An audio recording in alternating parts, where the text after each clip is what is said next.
Bonjour, bonjour, enfin plutôt bonsoir, bienvenue. Bienvenue dans ce live qui est donc mon 16e live de mon défi 20 jours de live. Je vais vous laisser le temps d'arriver tranquillement. J'espère que vous avez passé une bonne journée. Et voilà, j'espère que vous allez bien. Comme chaque soir, je suis très heureuse de vous retrouver pour vous raconter une histoire. Chaque jour une histoire, c'est un petit peu le claim de mon défi 20 jours de live. Donc je suis toujours en direct sur Facebook et sur Instagram.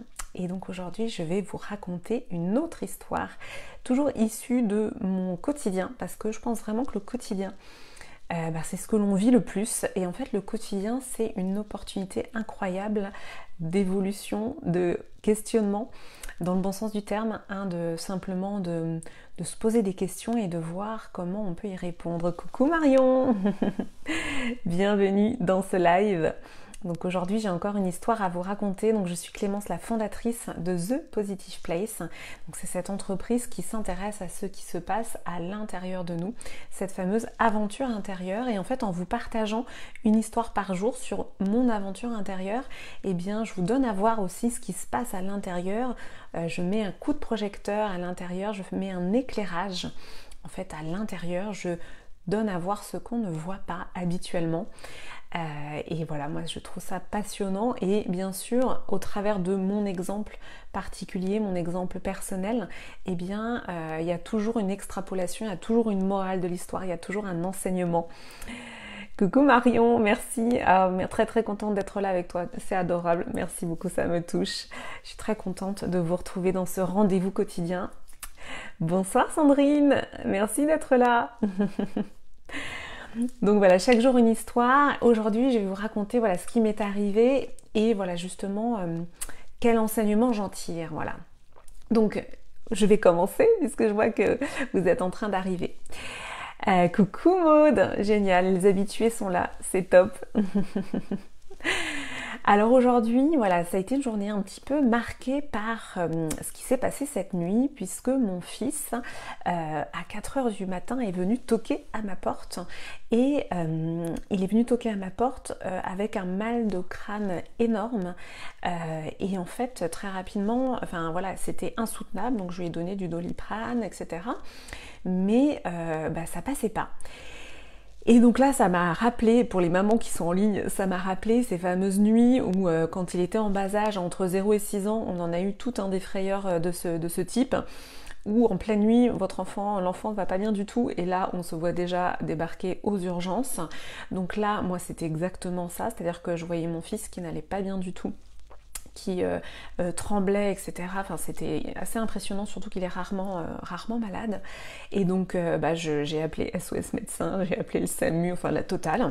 Donc déjà, en effet, mon état émotionnel, et je suis montée en pression sur ce stress, où j'ai revécu, en fait, le stress émotionnel de ces nuits. Si des mamans sont parmi nous et que ça leur est arrivé, vous savez de quoi je parle, ce stress émotionnel qui est une empreinte corporelle qui va aussi se réactiver quand on vit des événements similaires. Donc là, moi, j'ai clairement vu que ça s'était réactivé dans mon corps, et alors que ça faisait des années que ça n'était pas arrivé. Mon fils, globalement, est peu malade, et surtout en pleine nuit comme ça. Et donc finalement, il s'est avéré qu'il avait très mal au ventre, que je vous passe les détails, qu'il a vomi et qu'après ça allait mieux. Donc moi je suis redescendue en pression. Et en fait, à ce moment-là, il m'a demandé de rester avec lui pour la suite de la nuit. Et là j'avais un dilemme parce que, comme toutes les mamans, vous savez aussi comme moi que il y a aussi des règles, et qu'en effet, moi je ne dors pas avec mon enfant de 10 ans. Il y a des règles d'intimité que j'ai posées, voilà, qui sont assez fermes.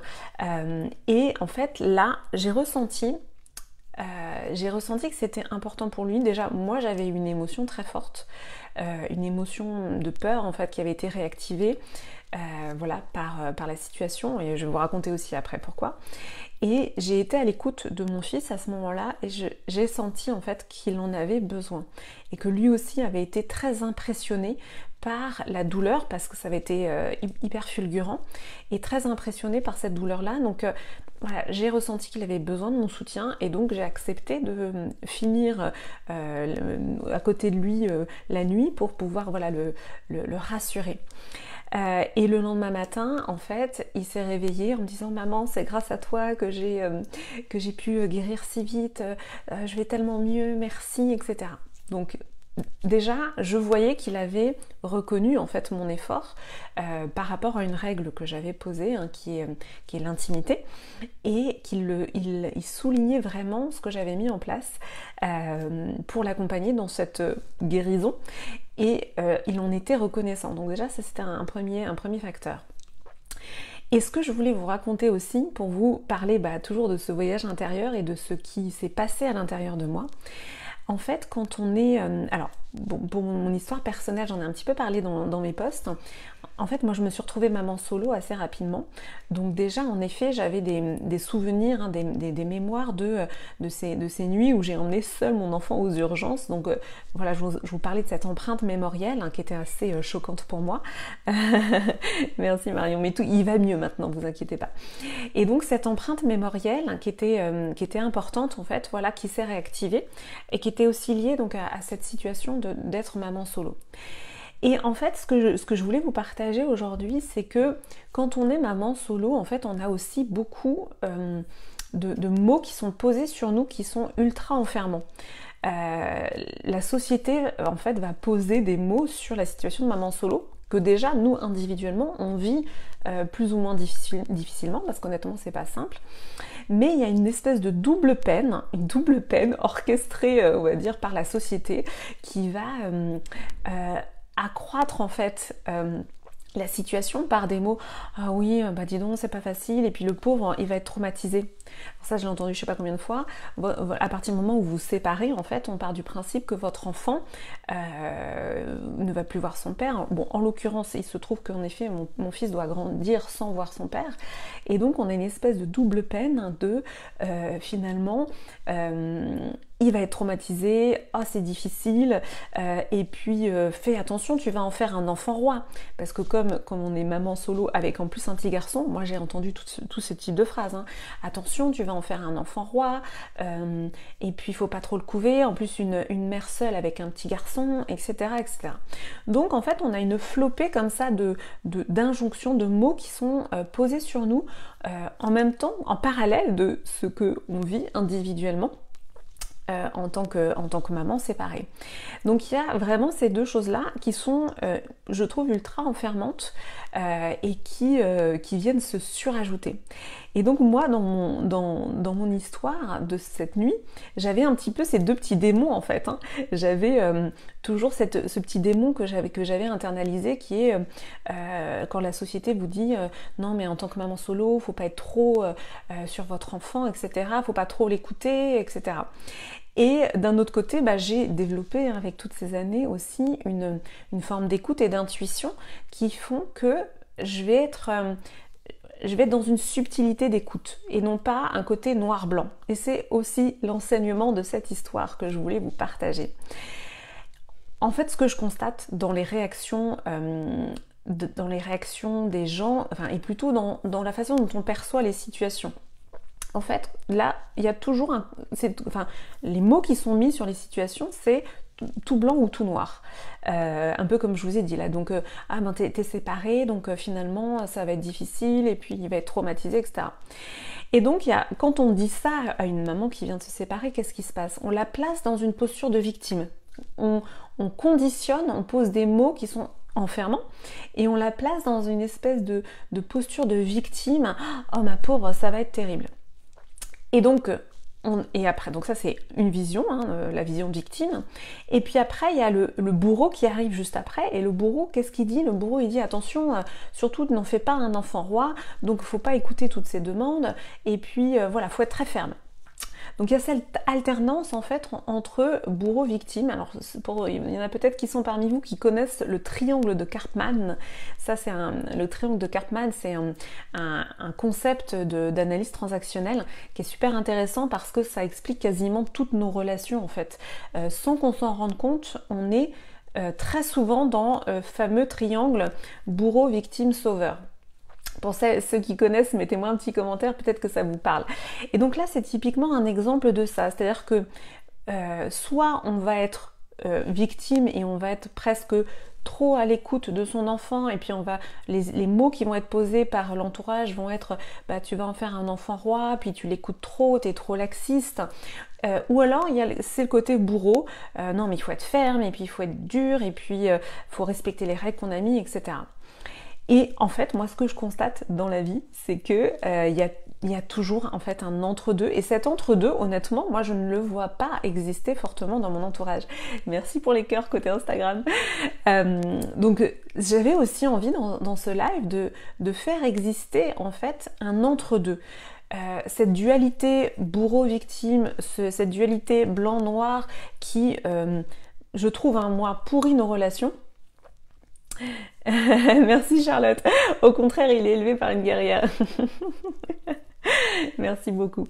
Donc c'est vrai que voilà, moi j'ai envie de faire exister une troisième voie. Et bien la troisième voie, c'est ce qui s'est passé pour moi du coup cette nuit, où finalement, cette nuit, j'ai senti que c'était important pour mon fils, et donc j'ai dérogé à cette règle-là, et j'ai senti que voilà, mon petit garçon était sensible à ça, et que peut-être aussi derrière voilà, ce qui se jouait aussi pour lui cette nuit, il y avait aussi ce besoin de sentir que je pouvais être toujours là pour lui.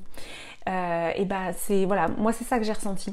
C'est ça que j'ai ressenti, et je pense vraiment encore plus, voilà, en tant que femme, c'est sûr que je m'adresse souvent aux femmes, hein, mais je pense qu'on a cette intuition, et à un moment donné, cette discrimination, dans le bon sens, discriminer, c'est distinguer aussi, hein, c'est pas seulement discrimination raciale, discriminer, distinguer, sentir de manière subtile quand, voilà, peut-être que là, en effet, peut-être que là, je vais rester avec lui cette nuit, peut-être que là... Merci pour votre message, bonne nuit. Donc c'est plutôt que d'être tranché tout blanc, tout noir, de faire confiance finalement à cette intuition, de faire confiance à cette subtilité. J'ai envie de dire, en fait, la troisième voie, au lieu du tout blanc, tout noir, au lieu du bourreau victime, c'est la subtilité. C'est la subtilité, c'est la sensibilité, et c'est voilà, c'est la façon de percevoir. Et voilà, c'est ça que j'ai perçu moi cette nuit auprès de mon fils, et qu'il avait besoin de sentir que j'étais là pour lui et que je pouvais être là pour lui. Voilà, c'est un petit garçon en effet qui doit grandir sans son papa, et moi ça c'est quelque chose que je prends en compte, dans la vie de tous les jours, sans pour autant surprotéger, sans pour autant dire vous vous rendez compte, le pauvre il a plus son papa, etc., etc. Donc c'est ce fameux entre-deux dont je parle. Et c'est vraiment une grande leçon que je vous partage aujourd'hui, que j'ai vraiment comprise, qui est que chaque expérience de vie doit être finalement, et là déjà pour nous apprendre quelque chose. Et en fait, au lieu au lieu d'en faire quelque chose d'insurmontable, tout simplement en l'acceptant, en disant ok, j'accueille cette expérience de vie, je l'accepte, et quelque part je l'intègre, et bien ça permet aussi de la traverser. Et moi ça m'a beaucoup aidé pour mon fils, parce que il y a eu en effet toute une période où, comme j'étais énormément en empathie avec lui, finalement je pouvais ressentir presque la souffrance à sa place, en me disant mais pauvre petit garçon, il peut pas être avec son papa, etc., etc. Et là finalement j'étais un peu dans la victime, j'étais moi-même en train de victimiser mon fils, voilà, j'étais moi-même en train de m'apitoyer sur notre sort, m'apitoyer sur son sort. Et je pense vraiment que c'est une voie sans issue, en fait. Je pense que de se poser comme ça en victime, c'est une voie sans issue. Et ce qui m'a beaucoup aidée, c'est de me dire, voilà, Charlie, c'est un petit garçon qui doit vivre ça. C'est son histoire. Et son histoire, c'est de grandir sans son papa. Et je vais être là pour lui. Donc vous voyez, je suis pas dans une posture de victimisation. Et je vais être là pour lui, je vais l'accompagner, et je vais être à son écoute, sans pour autant le surprotéger, sans pour autant, on va dire, ressortir cet argument à la moindre occasion. Vous voyez, la surprotection du côté maternel, ça pourrait être il a des mauvais résultats scolaires, oui, mais en même temps il a pas son papa. Donc vous voyez, ça c'est pour vous donner des exemples concrets de ce qu'est la posture de victime, parce que finalement c'est tellement répandu en fait dans notre société que on ne sait même plus le percevoir dans la vie quotidienne, dans la vie de tous les jours. Et moi, ça m'a apporté beaucoup d'apaisement que d'envisager les choses comme ça, de me dire, bah voilà, Charlie, c'est son histoire, c'est ce qu'il doit traverser, c'est son expérience. Et moi, je serai là, par contre, je serai là pour lui. Et je serai là dans différentes occasions avec ma finesse de perception, avec de la subtilité, et pas avec un côté tout blanc ou tout noir, figé en fait. Ça reboucle avec un des lives que j'ai fait sur la vie, c'est le mouvement en fait. Hein. La vie, c'est le mouvement. Bah, là, hop, je suis allée un petit peu trop loin, hop, je vais reculer. Là, j'ai mis une règle, mais hop, je vais... Voilà, c'est quelque chose de mouvant et de subtil et c'est cet équilibre en fait hein, de yin et yang qui fait le mouvement de la vie justement. Alors je regarde vos petits commentaires. Quand les règles sont transgressées occasionnellement, les enfants savent bien faire la part des choses. Ils me demandent de temps en temps en riant de dormir avec moi et connaissent la réponse à l'avance. Et on rit, mais parfois il est important de le faire pour les rassurer comme tu l'as fait cette nuit. Super, je vois qu'on est raccord. Donc en effet, c'est vraiment ça, c'est vraiment ce côté, ce côté subtil. Et je pense que nous, en tant que maman, on a vraiment à faire exister ça. Parce que parfois les hommes peuvent avoir un côté un peu non mais la règle c'est la règle, etc. Et parfois avec subtilité, je pense, voilà, en tant que femme, on peut amener voilà, ces petites transgressions argumentées bien sûr, qui font pour moi l'accueil en fait aussi des différentes situations et l'accueil de la spécificité de chaque situation parce que les situations ne sont pas les mêmes les unes les autres. Bon d'accord, super Marion, j'ai des compliments. Tu es une maman en or, merci beaucoup. C'est adorable. Donc voilà, j'avais envie de vous partager ça pour faire exister vraiment, pour faire exister cette vision qui n'est pas une vision de victime, qui n'est pas non plus une vision de bourreau, qui est donc un entre-deux. Voilà, vraiment cet entre-deux de... chaque expérience de vie, bah, finalement, elle est là pour nous apprendre quelque chose et c'est ce qu'on doit traverser. On doit, voilà, c'est quels que soient les événements qu'on vit. Alors, il y a toujours une phase de rébellion, hein, d'injustice, de colère par rapport aux événements qui vont se présenter sur notre route. Et voilà, c'est cette fameuse courbe de deuil. Hein, c'est-à-dire que dans un premier temps, on va rejeter la situation, on va pas l'accepter. Et c'est vrai que si on reste dans une posture de colère, si on reste dans une posture de victime, en fait, finalement, c'est à soi qu'on fait du mal. C'est un poison, en fait, à l'intérieur de notre corps. C'est des ruminations, c'est des ruminations d'injustice, c'est des ruminations de colère. Et ça, c'est quelque chose que j'ai vraiment compris, c'est que bah, finalement, c'est à soi en premier qu'on fait du mal. Voilà, on se fait du mal à soi en premier et c'est finalement... Bah, et on n'est pas disponible pour les gens véritablement qui sont autour de nous.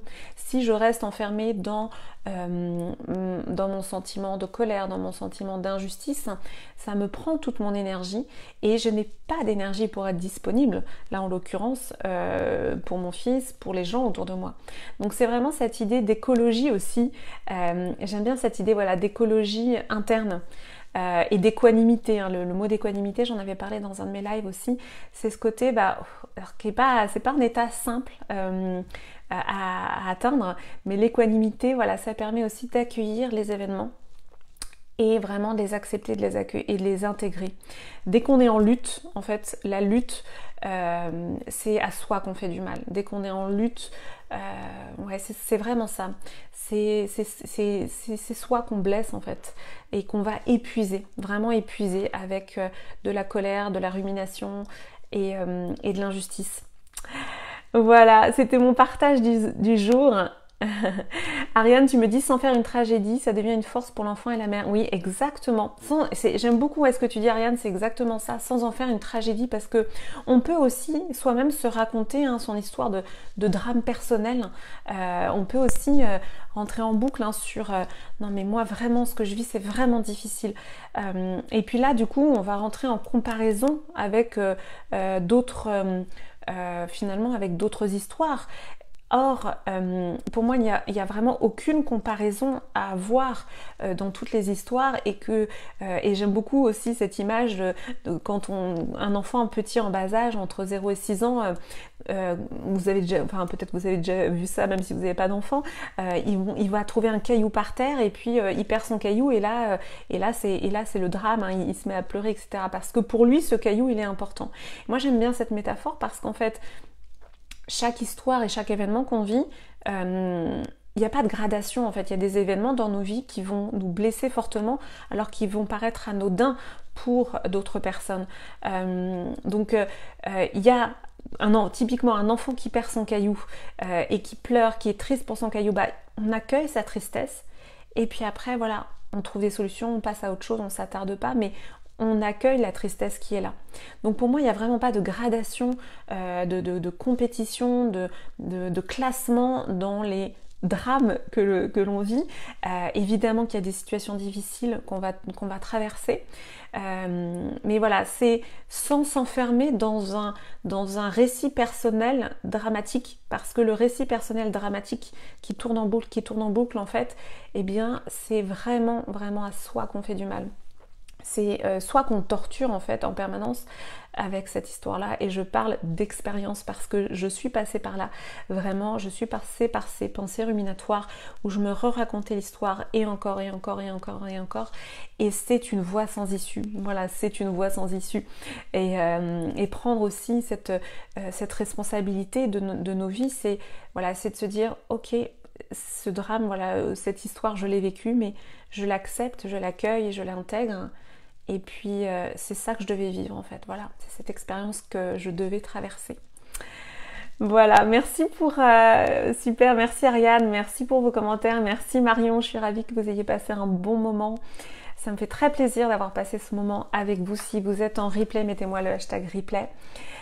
Pour celles et ceux qui étaient en live, merci pour votre présence, pour vos partages, pour tous vos commentaires, ça me fait très plaisir, ça me fait très chaud au cœur. Et voilà, je serais ravie de vous retrouver demain pour du coup le live 17. Je vous embrasse très fort, merci pour le nuage de cœur Marion. Je vous dis à demain. Ciao ciao et passez une bonne nuit. Moi je vais bien dormir ce soir. À demain.